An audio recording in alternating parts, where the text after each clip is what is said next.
আমাকে ভালোবাসো না কচু? এমন কোন বয়ফ্রেন্ড করে? আমি কি করলাম?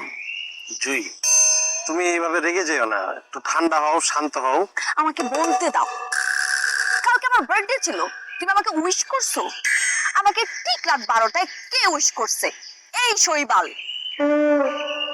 তোমাকে মেসেজ দিলে 24 ঘন্টা কেন 2-3 দিন মধ্যে তোমার কোনো খোঁজ খবর থাকে না, কিন্তু আমি মেসেজ দিলে সাথে সাথে সেটা রিপ্লাই কে দেয়? এই শৈবাল। আমি তো প্রায় অসুস্থ থাকি, মাথা ঘুরে ফিট খেয়ে যাই, আমাকে থাই সুপ এনে কে খাওয়ায়? এই শৈবাল।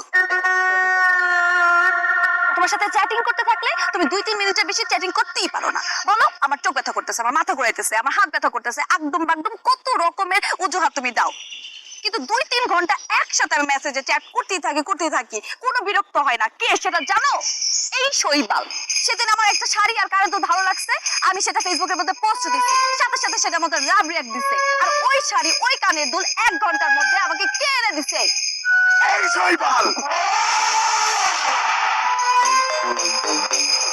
তুমি করছো আমার জন্য কখনো এরকম না, কিছু? আমি করি নাই। আমার বোঝা হয়ে গেছে, এই শৈবাল তো অনেক বড়। শুভ, তুই রাগিস না, একটু শান্ত, আমার কথাটা শুন। তুই আমার সাথে কোনো কথা বলবি না। এই, তুমি ওর গায়ে হাত তুলবে না। কার গায়ে হাত তুলবে না? এই শৈবালের। ঠিক আছে, আমি ওকেও কিছু বললাম না, তোমাকেও কিছু বলবো না। শুধু একটা জিনিস আমি তোরা বলে দিচ্ছি, আজকের পর থেকে তোমার সাথে আমার কোনো ধরনের সম্পর্ক নেই, আমি কোনো ধরনের সম্পর্ক রাখতে চাই না। হ্যাঁ, করো করো, তোমার সাথে না আমারও রিলেশন রাখার কোনো ইচ্ছা নাই। ব্রেকআপ, খাতাম। Tata, bye by.